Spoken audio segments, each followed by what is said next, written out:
अस्सलाम वालेकुम नाजरीन, मैं हूं आपका अपना शेख शहजादा और आप देख रहे हैं शेख शहजादा यूट्यूब चैनल।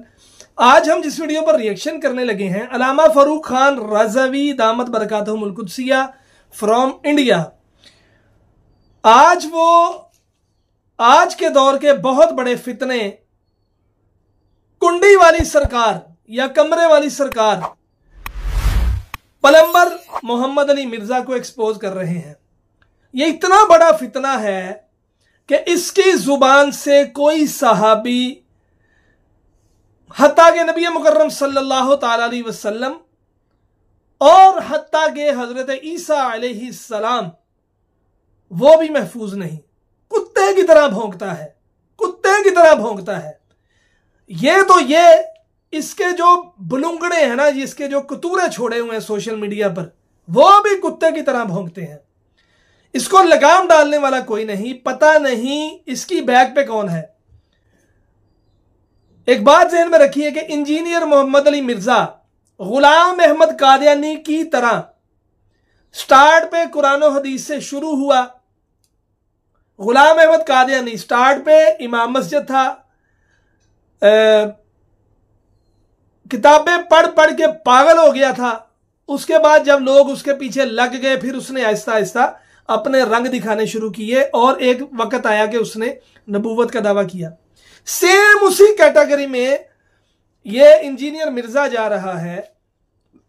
स्टार्ट से कुरान और हदीस से शुरू हुआ, लेकिन आज उसकी जुबान से कोई वली, कोई ताबई, कोई ताबईन, कोई सहाबी, कोई नबी महफूज नहीं। पता नहीं इसकी बैक पे कौन है जो इसको अभी तक लगाम नहीं डाली गई। लेकिन उलमा का काम है फितनों को एक्सपोज करना। उलमा करते रहेंगे और हम इंशाअल्लाह उलमा के खादिम, उलमा के हाथ चूमने वाले, उनका साथ देते रहेंगे और उलमा के साथ मिलकर फितनों को एक्सपोज करते रहेंगे इंशाअल्लाह। तो आइए मिलकर सुनते हैं अल्लामा फरूक खान रज़वी आज हमें क्या बता रहे हैं, क्या समझा रहे हैं और हमें फितनों से बचने का क्या तरीका सिखा रहे हैं। अगर वीडियो अच्छी लगे तो इसको लाइक करें, अपने दोस्तों के साथ शेयर करें, मेरे चैनल को सब्सक्राइब करें और साथ बेल आइकन को प्रेस कर दें ताकि मैं कोई भी वीडियो अपलोड करूं तो उसका नोटिफिकेशन आप तक पहुंच जाए। तो आइए मिलकर सुनते हैं अल्लामा फरूक खान रज़वी दामत बरकातहुमुल कुद्सिया फ्रॉम इंडिया।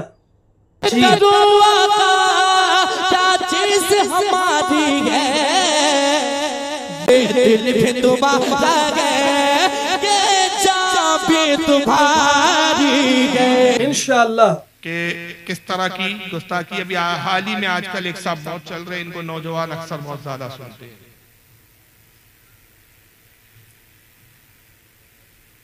और इसका नाम है मिर्जा अली इंजीनियर।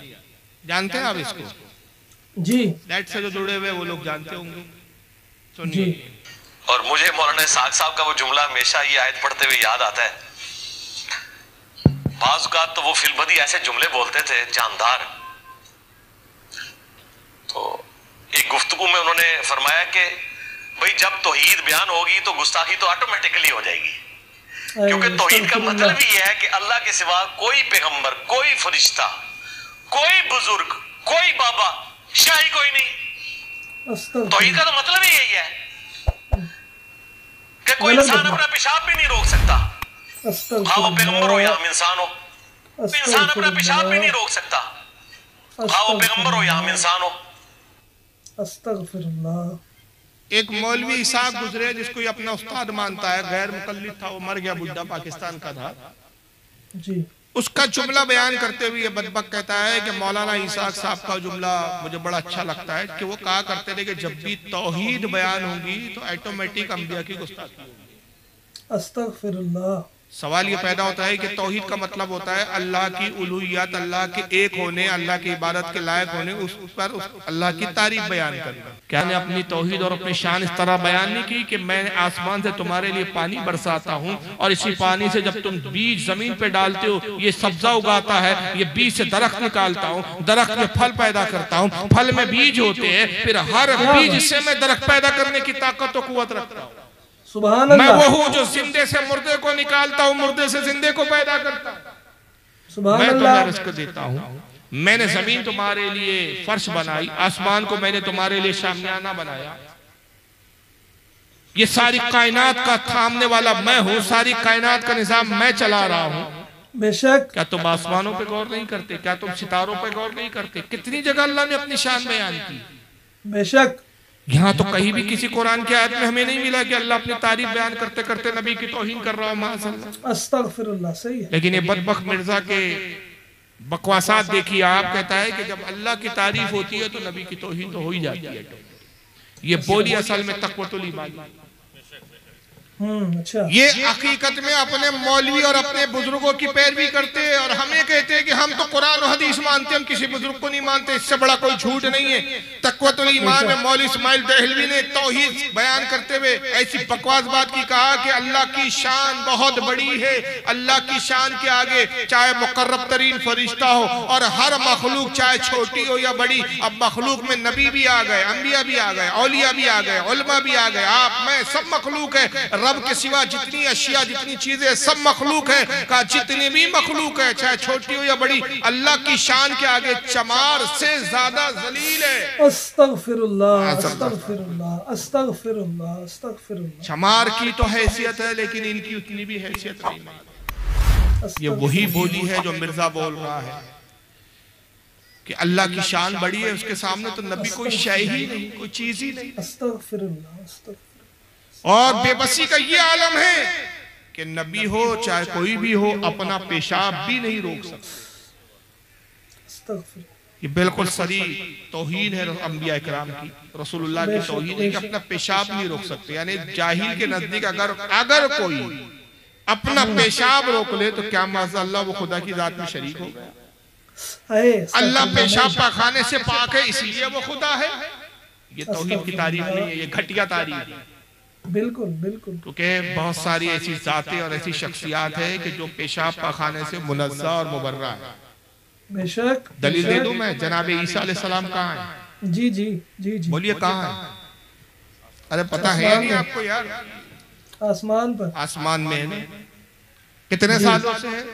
हमारे नबी से 600 साल पहले आसमान में उठाए गए और हुजूर से लेकर हम तक 1450 साल, 14 पकड़ ले, 2000 साल से आप आसमान में और 2000 साल से ना आपने पेशाब किया है ना पाखाना। सुभान अल्लाह, क्या बात। तो पेशाब पाखाना तो रोके हुए हैं, तो क्या माज़अल्लाह तेरे नजदीक अगर पेशाब पाखाना ईसा ने रोक लिया तो वो खुदा हो गए? क्या ये तो तौहीद की तारीफ है? हजरत इदरीस अलैहिस्सलाम का जन्नत में वो हजरत ईसा से भी पहले है और जिस्म के साथ है, रूह के साथ नहीं, जिस्म के साथ है। और जन्नत में ना पेशाब है ना पखाना है। और खुद अगर हमारे आका की बात करें, इमाम गज़ाली रहमतुल्लाह ताला अलैह फरमाते हैं कि अल्लाह के नबी सल्लल्लाहु अलैहि वसल्लम को जो मेराज हुई, तो ये पूरी मेराज का अरसा कितना है? फरमाते हैं कि इसकी हकीकत तो कोई नहीं जानता अल्लाह रसूल के सिवा, मगर अगर तखमीना निकाले, अगर हम इस पर कयास करें कि हदीसों में जो जिक्र आया है कि जन्नत के दरवाजों की चौड़ाई इतने साल की रहा, जन्नत की इतनी वसअत, जन्नत इतनी बड़ी, आसमानों की मोटाई 500 साल की रहा, दो आसमानों के दरमियान 500 साल का फासला, अगर हम सारी चीजों को जोड़ते जाए तो इमाम गज़ाली कहते हैं कि एक तखमीना है, एक अंदाजा है कि हुजूर सल्लल्लाहु अलैहि वसल्लम की ये पूरी मेराज का सफर तकरीबन 7 लाख साल बनता है। सुभान अल्लाह। ये पूरा अरसा कितने लाख साल का है? 7 लाख साल। ये भी तखमीना है, एग्जैक्ट फिगर नहीं है, ये एक अंदाजा है। तो 7 लाख साल हुजूर मेराज के सफर में रहे, 7 लाख साल आप मेराज करते रहे, जन्नत भी देखा, दोज़ख भी देखा, अंबिया से भी मुलाकात हुई, फरिश्तों से भी मुलाकात हुई, फरिश्तों अंबिया से कलाम भी हुआ और फिर लामकाम रब का दीदार किया, रब से भी कलाम हुआ। मगर इस पूरे अरसे में कोई रिवायत, कोई माइकल आल नहीं दिखा सकता कि हुजूर सल्लल्लाहु अलैहि वसल्लम ने पूरे सफर मेराज में कहाँ पेशाब किया। सुभान अल्लाह। ये तो मिलेगा कि दूध पेश किया गया, आपने दूध को नोश फरमाया। सुभान ये तो अल्लाह। मिलेगा कि जन्नत की नेमतें पेश की गई, आपने जन्नतों की नेमत को तनावुल किया। मगर एक रिवायत ज़ईफ से ज़ईफ मौजू भी रिवायत नहीं मिलेगी कि हुजूर ने फुला मकाम पर पेशाब किया, फुला मकाम पर आपने पाखाना और क़ज़ाए हाजत की, नहीं मिलेगा। क्या मतलब? आका सल्लल्लाहु अलैहि वसल्लम इससे मुनज़्ज़ा है। अगर रब चाहे तो अपने नबी को इन चीजों से दूर फरमा दे। आका पेशाब पाखाना इसलिए करते थे कि मोहताज, इसलिए नहीं, इसलिए किया कि हमें करने का सलीका और तरीका आ जाए। बेशक बेशक हुजूर खाने से भी पाक है। मेराज पर इतने तवील अरसे तक आप बगैर खाए पिए मेराज करते रहे। 2000 साल से ईसा अलैहिस्सलाम आसमान में, लेकिन न खाते हैं न पीते हैं, आसमानों में न खाना न पानी, बगैर खाए पिए आप वहां पर जिंदा जिस्म के साथ मौजूद है। आका भी चाहते तो खाए पिए बगैर भी आपकी हयात रहती, इसलिए कि आपकी हकीकत नूर है। नूर न खाने का मोहताज है न पीने का मोहताज है, मगर खाया क्यों पिया क्यों? इसलिए कि हबीब तुझे बाज़ाहिर हम बाज़ाहिर बशर बनाकर भेज रहे। ऐ हबीब तू खा, ताकि मेरे बंदों के लिए तू जो खाए वो हलाल हो जाए, और जिसको तू छोड़ दे वो हराम हो जाए, और जिस तरीके से तू खाए वो खाने का सलीका भी आ जाए और वो खाना सुन्नत भी बन जाए। सुभान अल्लाह, क्या बात। पर कर्म करने के लिए तनावुल किया, हमें सिखाने के लिए खाया भी और पिया भी। लेकिन ये अजीब जाहलत है कि बदबख्त कहता है कि कोई शय ही नहीं है, अंबिया कोई चीज ही नहीं है। इनकी बेबसी का तो आलम यह है कि अपना पेशाब नहीं रोक सकते। मैं कहता हूँ काश तेरे वाली साहब ने उस रात को अपने जज्बात को रोक लिया। बहुत लपेट के बोल रहा हूँ और बहुत बेहिसी है। हमारे यहाँ तो इशारों की ही तकरीरों को बहुत ज्यादा समझते, ज्यादा खुलकर बोलो तो पसंद ही नहीं करते। अगर आप लोग बिल्कुल तकरीर सुनने का मूड ही नहीं है, मजाज ही नहीं है यहाँ। मैंने एक ऐसा जुमला बोल दिया कि बात खत्म हो गई, इसकी पूरे रद्द हो गए। इसका तर्जमा नहीं कि काश उस रात इसके वालिद ने अपने जज्बात को रोक लिया होता, यह नतीजा बराबर ना होता। जब बेमौके बेजज्बात जाहिर हो जाते हैं तो ऐसे नतीजे निकलते हैं, और फिर नतीजा ये होता है कि ऐसे बदबख्त तौहीदें करते हैं, गुस्ताखियां करते हैं, यहाँ तक कि नबी तो छोड़िए, नऊज़ुबिल्लाह मिन ज़ालिक। देखिए हजरत उमर को भी नहीं छोड़ा है। सैयदना उमर ने क्यों दाखिल किए? क्या उनको बिदअत ईजाद करने का इख्तियार था? सैयदना उमर हो या कोई बड़े से बड़ी पर्सनैलिटी हो, किसी को इस्लाम में बिदअत दाखिल करने का कोई इख्तियार नहीं है, क्योंकि नबी इस्लाम ने कैटेगोरिकल मेंशन कर दिया, बुखारी मुस्लिम में मौजूद है कि आप सल्लल्लाहु अलैहि वसल्लम ने फरमाया मन अहदथ फी अमरिना हाज़ा फहुव रद्द, जिसमें हमारे दीन में कोई चीज दाखिल की वो मरदूद है, चाहे कोई भी करे। तो ये बहुत बड़ा झूठ बोला गया, खुसूसन हनफी उलमा के। इससे सवाल हुआ, शायद आवाज थोड़ी सी समझ में नहीं आई आपके, मैं सुना देता हूँ थोड़ा, क्योंकि साउंड में थोड़ा सा इफेक्ट है इसकी। किसी ने सवाल किया कि अजान में, फजर की अजान में अस्सलातु खैरुम मिनन नौम का ये इजाफा हजरत उमर ने किया, तो क्या ये बिदअत नहीं है? तो ये मरदूद खबीर जवाब देता है कि हाँ ये बिदअत है, और बिदअत की इजाद और दीन में बिदअत को शामिल करने का हक किसी को नहीं, चाहे वो हजरत उमर हो या कोई और उससे बड़ी पर्सनालिटी।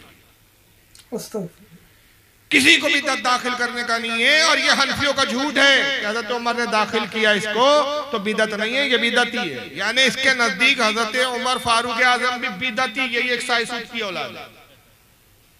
सहाबा तक इसके नजदीक नऊज़ुबिल्लाह मिन ज़ालिक बिदअत से पाक नहीं है, गुनाहगार है। इस जाहिल को अपने अक्ल पर बड़ा नाज है और अक्ल के घोड़े दौड़ाता है, और उस अक्ल की बुनियाद पे कह रहा है। बुखारी मुस्लिम में हदीस है कि अल्लाह के नबी ने फरमाया जिसने हमारे दीन में कोई चीज ईजाद की वो मरदूद है, तो किसी को हक नहीं है। तो सबसे पहले तो मैं इसका जवाब दे दूं कि दो रिवायतें मौजूद है। एक रिवायत तो यह है कि अजान में ये जुमले अस्सलातु खैरुम मिनन नौम ये खुद सरकार में शामिल, पहली तो ये रिवायत है। और रिवायत यह है कि हजरत बिलाल रज़ी अल्लाह ताला अन्हु की आदत करीमा थी कि रोजाना फजर के लिए जब आप आजान देने के लिए आप जाते तो सरकार के हुजरे के करीब से गुजरते तो आप सलाम पढ़ते और जोर से कहते अस्सलातु वस्सलामु अलैका या रसूल। मकसद ये होता है कि अगर हुजूर आराम फरमा रहे हो तो हुजूर मेरी आवाज से बेदार हो जाए और नमाज फजर की तैयारी में मसरूफ हो जाए। लेकिन एक दिन ये हुआ इत्तेफाक से कि हजरत बिलाल गुजरे, सदराती ठंडी की रात थी और लोग ठंड की वजह से अपने घरों में दुबके पड़े हुए थे। तो आप ये आवाज लगाते हुए जाते थे अस्सलातु खैरुम मिनन नौम, ऐ लोगों नमाज नींद से बेहतर है, नमाज दीन से बेहतर। ये कहते जब हुजूर के हुजरे के करीब से गुजरे, सरकार अपने हुजरे पाक से बात तशरीफ लाए, कहा बिलाल ये क्या कह रहे हो? अर्ज के या रसूलल्लाह लोग ठंडी की वजह से अपने घरों में है, इसलिए मैं ये आवाज लगा रहा हूँ कि अस्सलातु खैरुम मिनन नौम, नमाज नींद से बेहतर है। हुजूर ने फरमाया ये बड़े उम्दा और बेहतरीन जुमले, इसको अपनी अजान में शामिल कर। सुभान अल्लाह। फजर में शामिल। एक तो ये रिवायत है।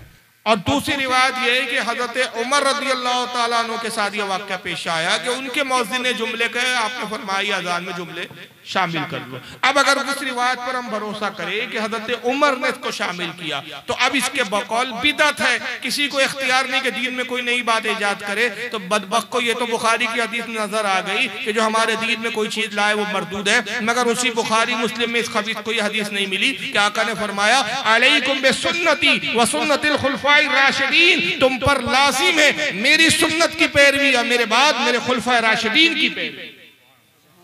और खुलफा राशिदीन में है हजरत उमर दूसरे खलीफा, और आका ने उनके कामों को बिदअत से ताबीर नहीं किया बल्कि उसको भी सुन्नत करार दिया, अपने अमल को भी सुन्नत फरमाया। वो सुन्नतिल खुलफाए राशिदीन, और खुलफा के अमल को भी आपने सुन्नत करार दिया। यही वजह है कि सहाबा ने कुछ नेक अमाल अपने जमाने में राइज किए, वो भी दीन का हिस्सा बन गए। आज वो भी हमारे लिए वाजिबुल अमल है। जैसे मिसाल के तौर पे तरावी जमात से पढ़ना जी, हजरत उमर का अमल है, इस पर सारी उम्मत का इत्तेफाक है।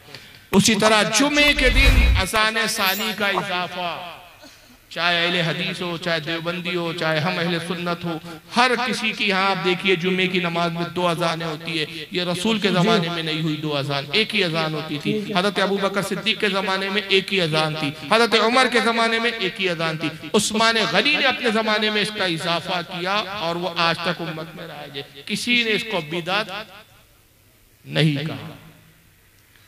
यहां तक के मेहराब बनाई जो जाती है आज, पक्की मेहराब, इसकी बुनियाद रखने वाले सबसे पहले शख्स अमीर माविया है। अमीर माविया से पहले इस तरह की मेहराबें नहीं बनाई जाती थी। ठीक है। आज कौन सा वहाबी है जिनकी मस्जिदों में मेहराब नहीं बनती? तो सहाबा का अमल भी हमारे लिए हुज्जत होता है, उसको बिदअत नहीं कहा जाता। और यहाँ तक के कि आखिरी वीडियो देखें और इसी पर मैं इख्तिताम करूंगा। किसी को कोई अगर अकीदे के हवाले से कोई सवाल पूछना हो तो पूछ सकता है वो। अब ये सुनिए, और भाई ये कुरान के बारे में है, नबी की हर बात के बारे में नहीं है कि अल्लाह की वही से होती है, नहीं। वरना तो नबी सल्लल्लाहु अलैहि वसल्लम की जो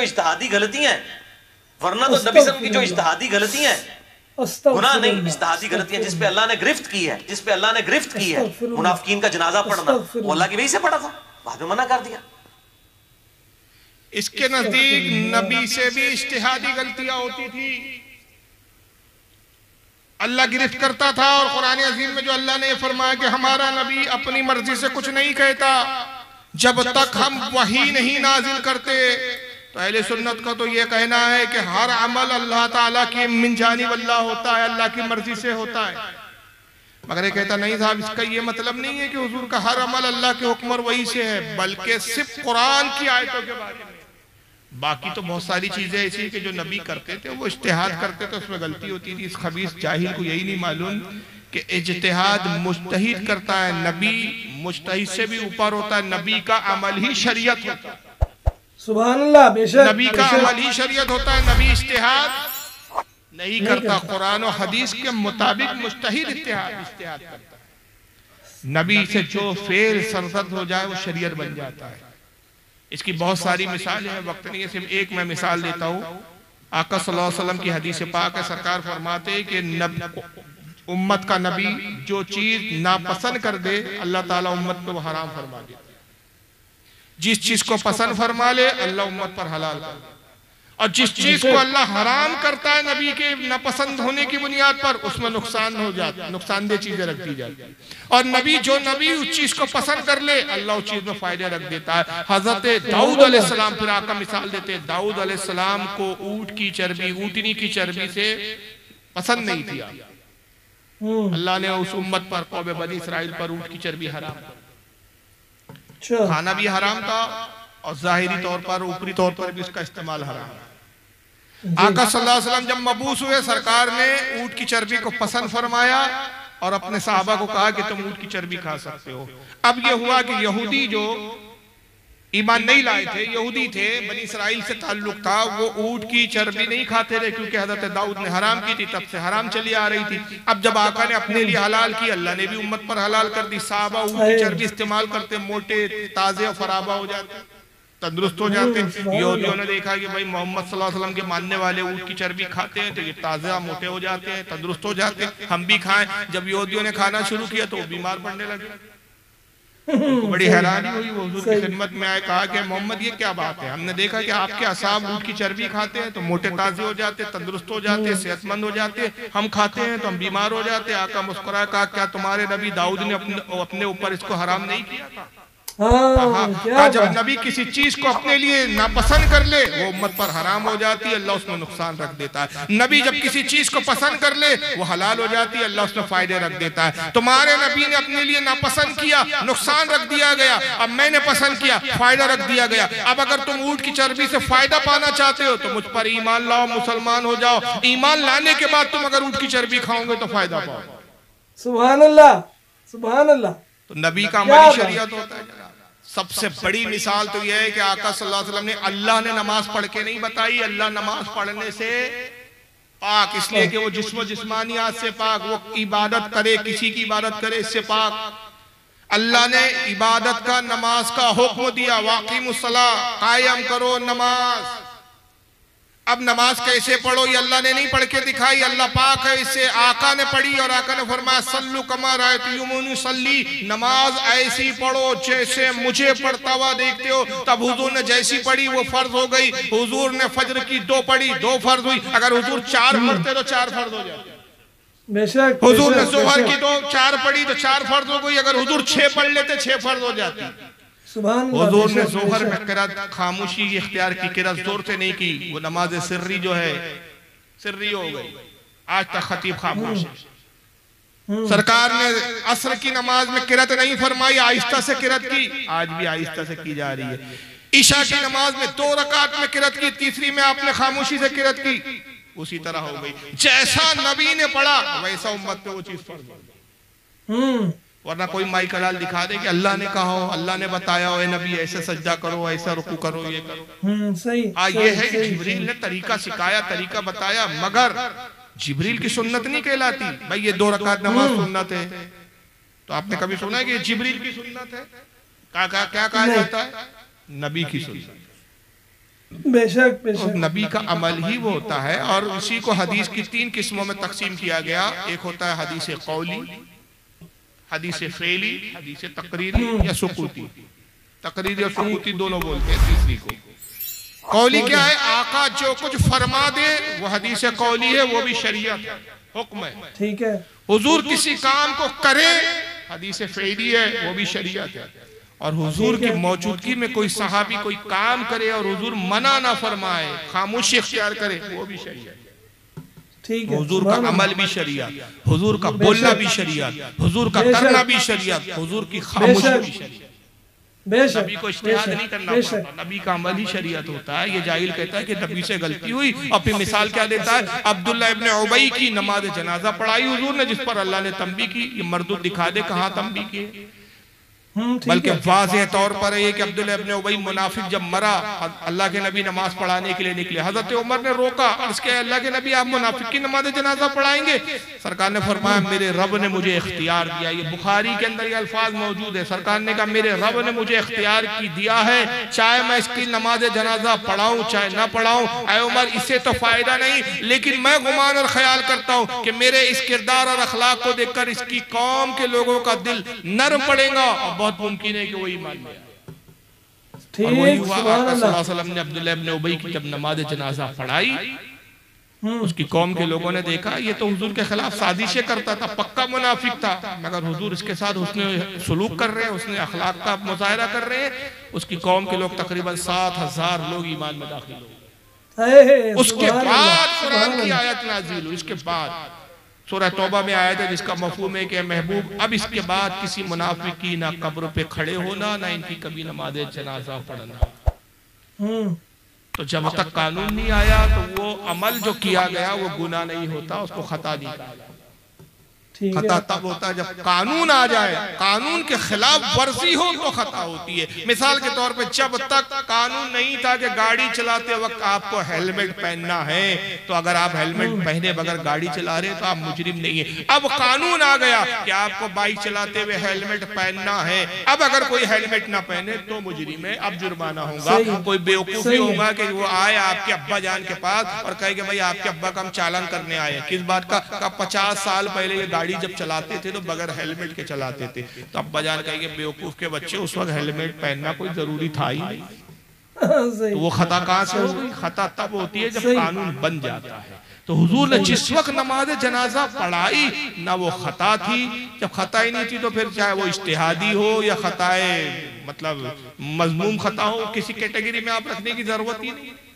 सही है। खैर इसके बहुत सारे इल्मी जवाब है, लेकिन बताने का मेरा मकसद ये है कि ये वो लोग हैं कि ये उन इदारों से फारिग है कि जहां पर इस तरह की तौहीन सिखाई जाती है।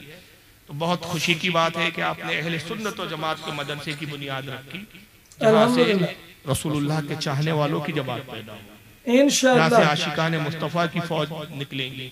इस इदारे की आप खूब भरपूर मदद भी करें। और सबसे बढ़कर मदद यह है जो मुझे यहाँ सुनने को मिला, बड़ा अफसोस हुआ कि यहाँ लोग दीन से बड़े गाफिल हैं। हालांकि बिहार एक ऐसा इलाका है, एक ऐसा सूबा है बिहार हिंदुस्तान का कि जहाँ सबसे ज्यादा आलिम निकलते हैं, लेकिन आपके इस इलाके के बारे में मैंने जब ये सुना कुछ लोगों से तो बड़ा अफसोस हुआ कि यहाँ लोग अपने बच्चों को आलिम बनाने की तरफ तवज्जो दी, खुराफातों में बहुत ज्यादा मुलव्वस। याद रखिए ये खुराफातें हमारे लिए नुकसानदेह है। अगर किसी को अल्लाह ने एक से ज्यादा बच्चे दिए, एक से ज्यादा औलाद दिए, तो कम से कम एक बेटे को जरूर आलिम बनाओ, कम से कम। मैं ये नहीं कहता कि सारे के सारे बेटों को आप आलिम बना लो, नहीं भाई, दुनिया के भी मामलों में रखो, लेकिन कम से कम एक बेटे को आलिम बना लो, ताकि दो फायदे तो कम से कम होंगे, एक दुनियावी फायदा, एक आखिरत का फायदा। दुनिया का फायदा कि खानदान में अगर एक आलिम रहेगा पूरे खानदान को संभाल के रखेगा, मसाइल आप उससे पूछेंगे, शरीयत के हकाम आप उससे जानेंगे, उसकी नजर अपने खानदान पर होगी, जहां देखेगा कि ये गुमराहियत की तरफ जा रहे हैं वो अपने खानदान की इस्लाह करता हुआ नजर आएगा। और अपने खानदान की सिर्फ इस्लाह ही नहीं करेगा बल्कि नेक रास्ते पर चलने की तरकीब भी दिलाता रहेगा। एक तो ये दुनियावी फायदा है, और आखिरत का ये फायदा जो मैंने इब्तिदा में बताया कि ये आपके लिए शफात और नजात का जरिया है कि एक आलिम दीन अपनी 7 पुश्तों को बख्शवाए इंशाअल्लाह। इस गरज से कि आपकी दुनिया भी सवरे, आखिरत भी सवरे। अब जरूर अपने कम से कम एक बेटे को हर फर्द अहद करे कि आलिम जरूर बनाऊंगा। अल्लाह ताला से दुआ है खालिक कायनात इस इदारे को दिन दुगनी रात चौगुनी तरक्की अता फरमाए, हमको अहले सुन्नत व जमात पर कायम दायम रखे, अहले सुन्नत व जमात पर ही मौत अता फरमाए, और नबी पाक सल्लल्लाहु अलैहि वसल्लम का हकीकी मायने में चाहने वाला और मुहिब बनाए। जो कुछ भी बयान हो उस पर अमल की तौफीक अता फरमाए, बोलने कहने में कोई लर्जिश गलती हो अपने हबीब के सदके में माफ फरमाए। व मा अलैना इल्लल बलागुल मुबीन। अस्सलामु अलैकुम व रहमतुल्लाहि तआला व बरकातहू। नाज़रीन, उम्मीद है आपको वीडियो पसंद आई होगी। अगर वीडियो अच्छी लगी है तो इसको लाइक करें, अपने दोस्तों के साथ शेयर करें, मेरे चैनल को सब्सक्राइब करें और साथ बेल आइकन को प्रेस कर दें ताकि मैं कोई भी वीडियो अपलोड करूं तो उसका नोटिफिकेशन आप तक पहुंच जाए। मिलते हैं एक नई वीडियो में। फी अमानिल्लाह। अस्सलामु अलैकुम व रहमतुल्लाहि व बरकातहू।